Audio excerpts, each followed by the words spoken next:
So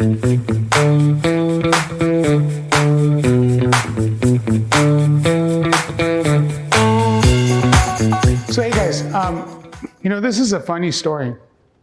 You made your career when you get a national president to say, no, you have no idea what you're talking about.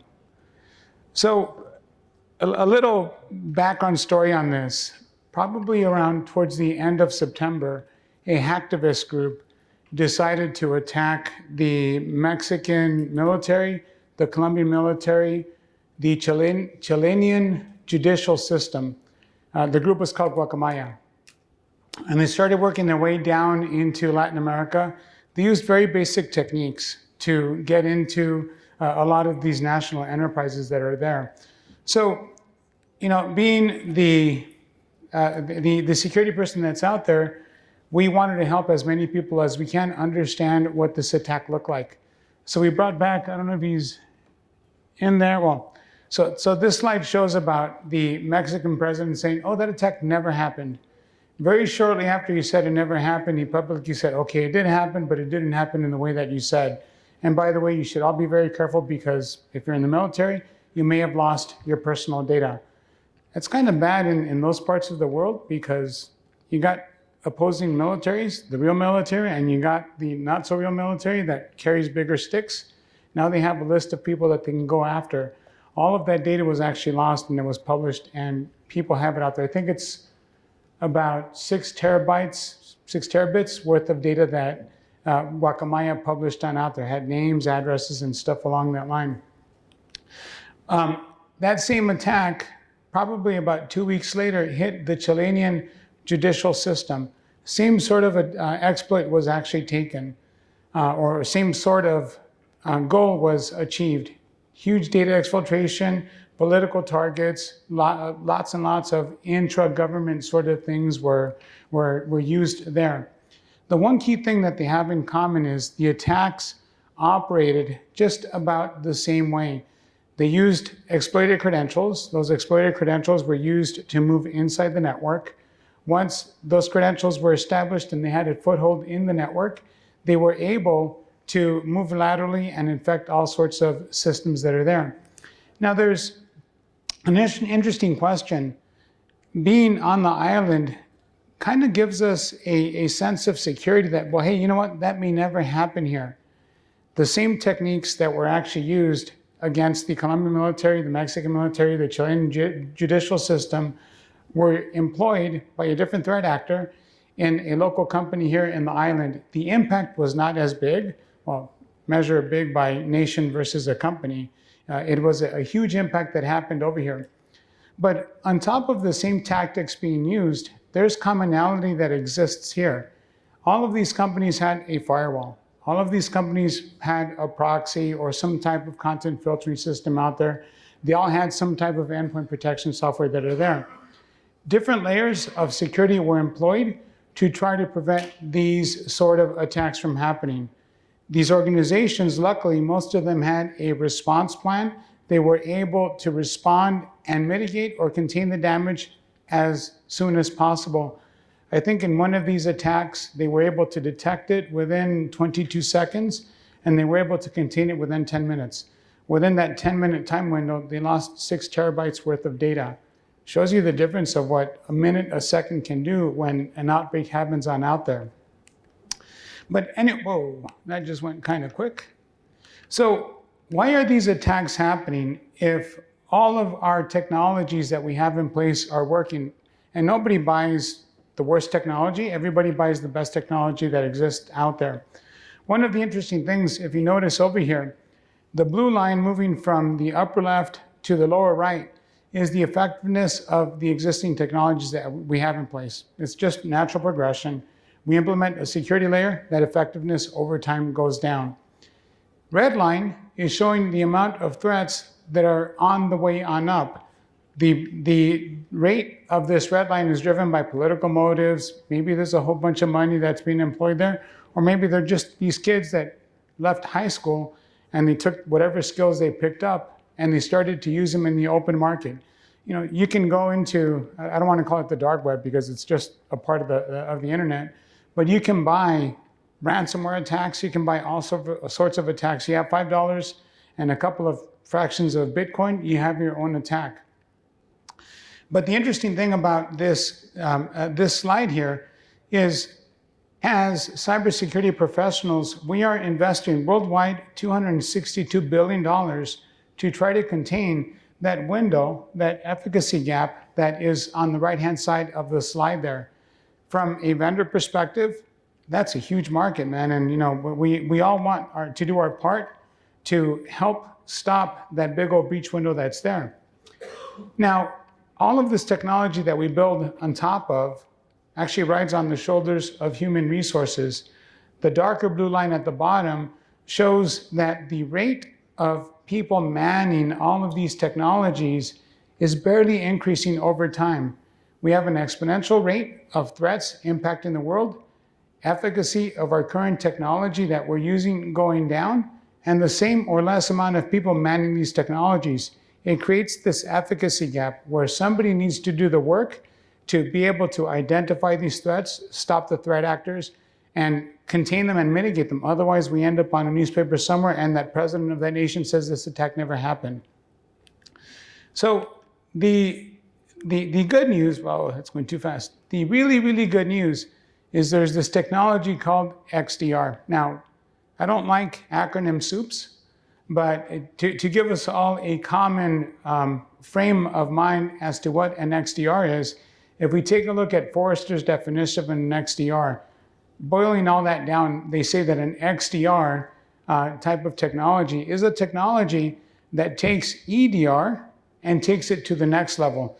It basically opens up EDR to other vendors so that they can feed data into the XDR and maybe use some type of source system to action work on out there. Now, pausing with XDR, there's a little bit of a false sense of security with the XDR type of technology. Who remembers antivirus? You know, I remember antivirus. Back when I had hair, man, it was a fad. So something came on in, everybody analyzed that, and people generated signatures off of it. That lasted for a good 10 years or so. One of my very first girlfriends, her name was Melissa. Oh man, she taught the world a huge lesson. This was 96, 97. And Melissa, or the NIMDA virus, was emailed around to everybody. Brand new zero-day virus, nobody had a signature for it. There was a signature, I think, 18 hours after it was first reported, and the world was protected from that point. That showed us that we all need something to protect us against brand new threats that are out there. Antivirus is not listed in this evolution towards better outcomes because it is an outdated technology. We all need it. PCI says we need some type of antivirus technology there, but its security value is very easy to beat.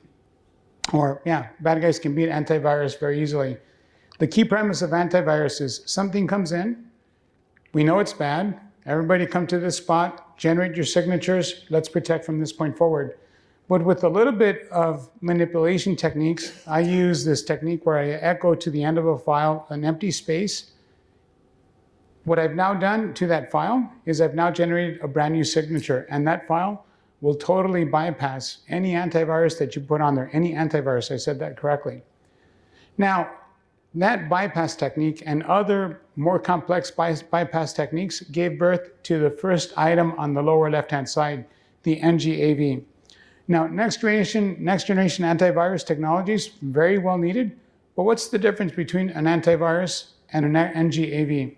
An antivirus looks for the exact signature, the exact version of that file, compares off of a signature.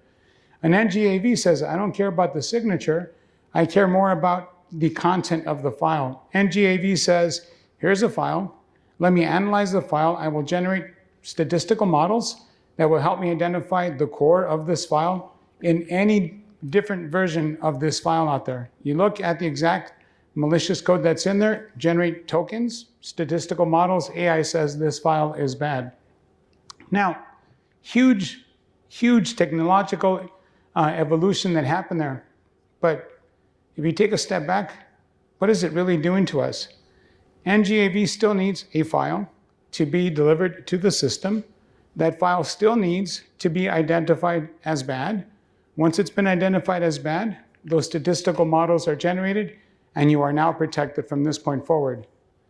That's pretty huge, man. You know, this brand new shiny nickel that's out there still depends on the same sort of thing that my antivirus technology needed out there. It does add a lot of resilience and a lot of resistance to detecting copycats copycats that are out there. It raises the level of sophistication of an attacker, what they have to have in order to get into your enterprise. It filters out a lot of the copycats that are there, but it increases complexity. So now those people that manage to bypass your NGAV, they're a bit more sophisticated than others that are out there. 0 days still exist. They existed then, they still exist now. So the really good news is that as a security industry, we reacted and we said, hey, we need a better way to resolve this type of problems. That gave birth to what is now called EDR. Who knows what an EDR is? Anybody want to answer a question? Yes? So I'll be the first. An EDR is a huge database that records and stores all events that have happened on all servers within your enterprise. Event happens on this system, that event is recorded in the EDR database. But what now? Once that event is recorded on the EDR database, it is compared against known intelligence. And if that IOC, IOA, or TTP, tools, tactics, and procedures, are recognized, then the EDR says, hey, you've just been hit. Wonderful, man. Thank you for telling me. Now, here comes a chicken and the egg sort of thing here. What's going to alert first? The person saying, hey, why is my computer telling me that I owe it money? Or is the EDR technology going to alert telling me that something just happened? And even worse, what do you do after the user and or the EDR system tells you something happens? EDR systems facilitate, right-click, isolate the device. We've hopefully mitigated any future potential damage that's out there. But we still have one system that is infected. And we still need to understand whether that one system has lost data or not. EDRs are very, very, very good at telling you that something happened. If a 0 day comes on in and those IOCs, IOAs, or TTPs don't exist, well, it's going to be a very good system at telling you this just happened. The work at recovering that system now gets put on your guys' shoulders and gals' shoulders, where you have to go out there and you need to recover that data and plan your next steps that are there. Even better news there, there's a new evolution to EDR type of systems. And that evolution is called XDR. And XDR is very similar to the EDR types of systems that exist out there, except they open the doors to being able to receive data from other systems within the organization. This includes your firewall, your email server, maybe even event viewer logs that are on the systems that are out there. All of that data gets shipped into the DR, the detection and response engine, and something or someone needs to go into that data and say, hey, this just happened. One of the big differences between EDR and XDR systems is the promise to be able to orchestrate work with third-party systems that are out there. This brings us to an unusual problem. In the security space, we all seem to live in our castles. You might have Palo Alto people here, you might have Cisco people here, Checkpoint people here, Juniper firewalls, if they're still around, over here.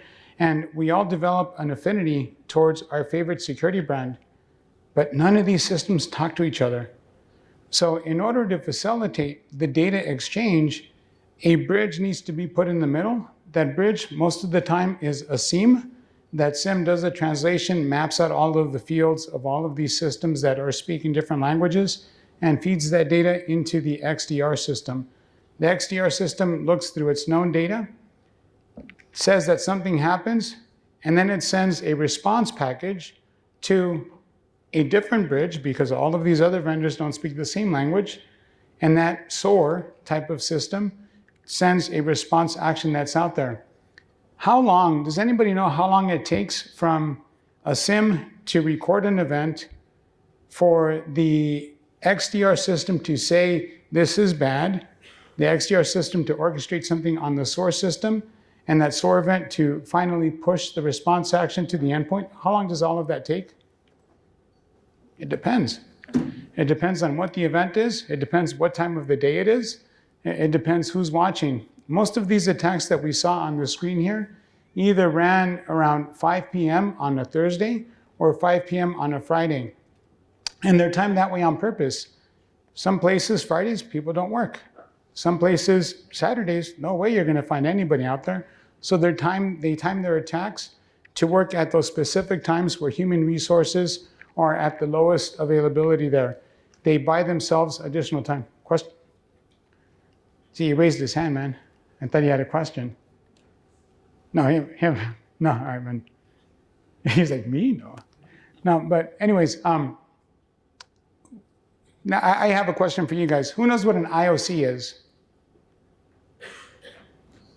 Indicator of compromise, IOA, indicator of an attack. Following up on that question, when is this IOC or IOA born? Is it born before an attack, during an attack, or after the attack? Now, sorry? We would all like it to be before the attack, right? And most of the time that threat intelligence is before, except when you have a zero-day attack. If you have a zero-day attack, then there's no threat intelligence to tell you that, hey, this bad is happening. Or maybe where the command and control system is at is using dynamic IP addresses. AWS, Microsoft, those type of systems are amazing to give you new IP addresses, new infrastructures on the fly. Just set up a burner EC2 instance if you want. But the reason why I asked this question is, throughout the 30 years of evolution that we can see on the screen here, most of these type of technologies are still reliant on somebody or something identifying a moment in time that this file that we're looking for is malicious. And once that IOC or IOA signature or statistical model has been published, we're all able to provide protection for that threat that's there. The journey that we're looking to generate better outcomes is hindered by a lack of technology advancing to the point where the attackers are now at. Attackers are creating dynamic attacks. They're not relying on historical data to re-attack somebody. They create new attacks that need for a new, or that new attack challenges us as security practitioners to stay on top of them. And unfortunately, that job now falls on human resources where somebody analyzes the data in real time to try to mitigate the threat as it comes on up. Now there's a solution to this, and by no means is this a product pitch. If you do want to see what this looks like, come on out to the Info Exchange booth and I can show you what this looks like in real time.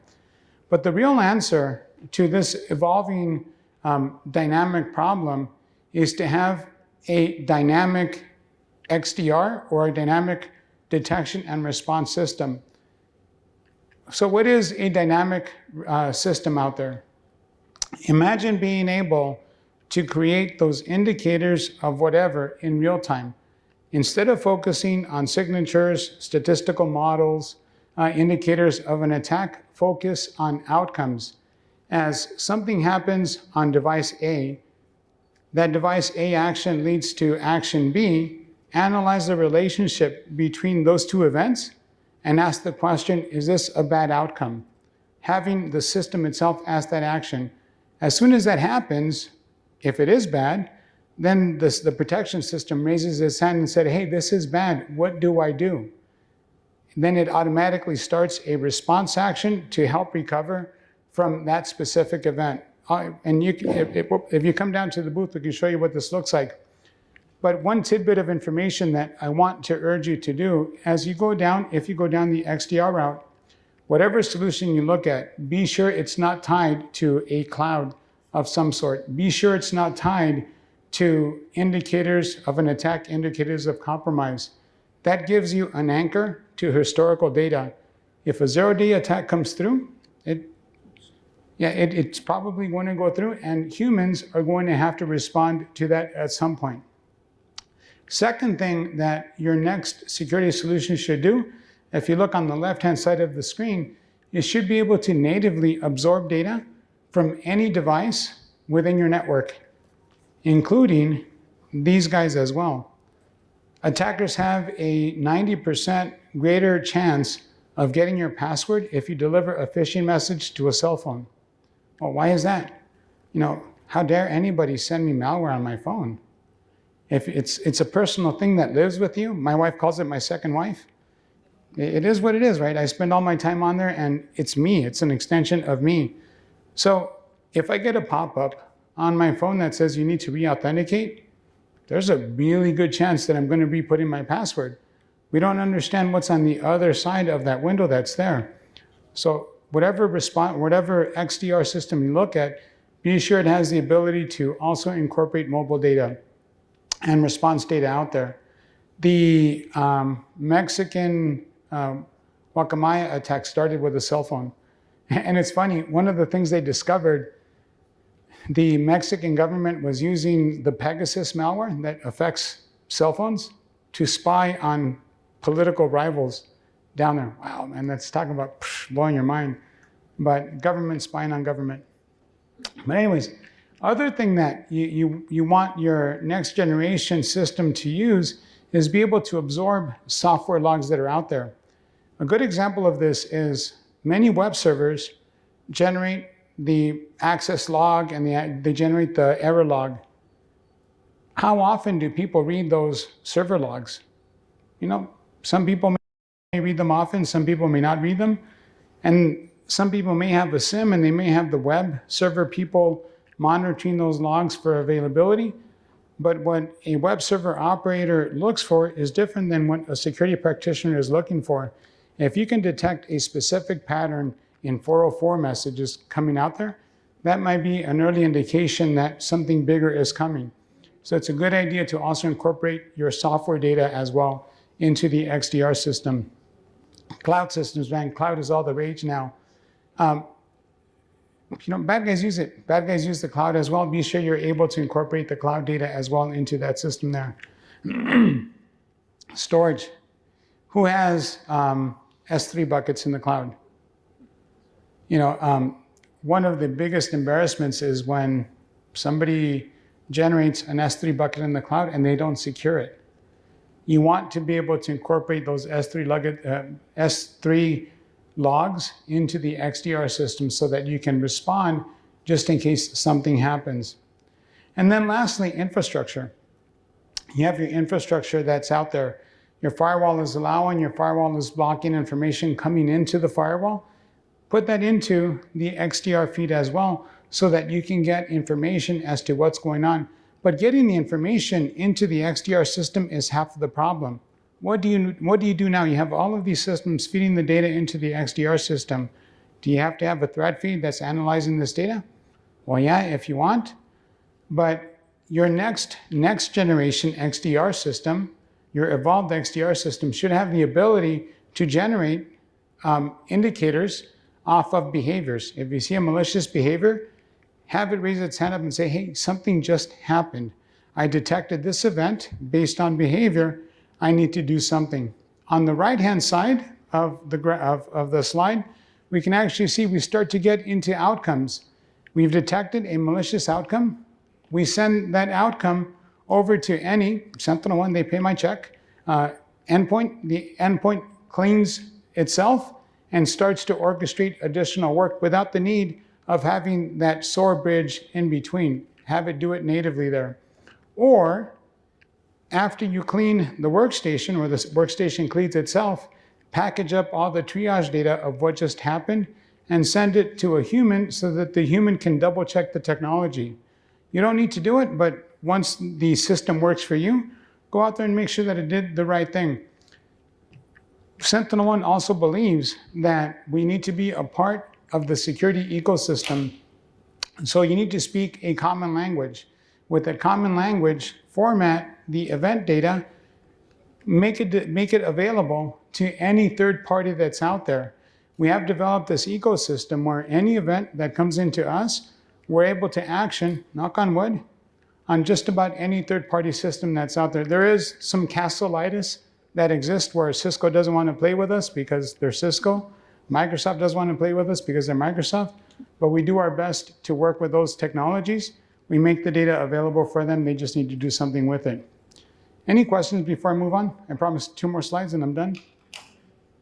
No? Cool. Well, I think that's the bulk of it. Our goal is to move to the left, the detection. We're trying to build a technology that works for you as security practitioners, rather than you as a security practitioner to have to work for your technology. What that means to the companies that you are protecting, if the technology is doing the work automatically for you, you reduce the probability that a data exfiltration event is going to happen. Statistically, I think we have studies that say that we reduce that exfiltration window by about 94%. There's still events that every once in a while we need additional hands on, but reducing that window by 94% is pretty good odds that something bad won't happen. So last thing to leave you with, I don't know how much time we have left, is come on by our booth. We'd be happy to show you what a technology like this looks like.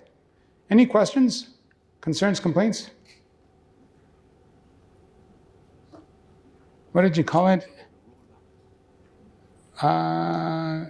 So Dave wants me to encourage you to come to our booth so I can show you what this automated recovery looks like.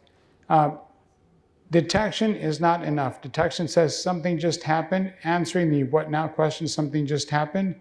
Our technology has a way to bring that system right back to the way it was automatically before the attack happened, reducing the recovery work that you have to do. But come on by the booth, folks. We'd be more than happy to show you what this looks like. Questions, concerns? Thank you guys for your time.